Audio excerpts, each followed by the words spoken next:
guys, have a nice day for today's videos. So guys, kain tayo ng banana with milk condensed. Yan, and lagyan natin siya ng caramel.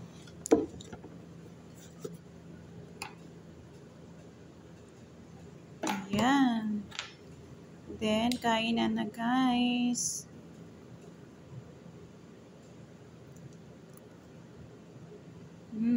Yummy. Subukan nyo guys, ang sarap.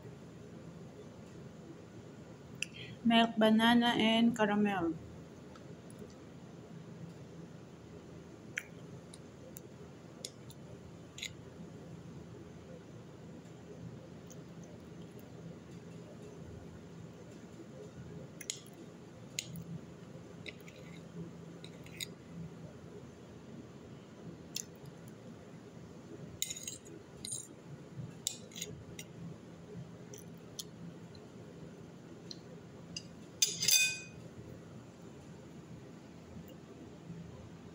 So hanggang dito lang po aking video guys. Thank you for watching.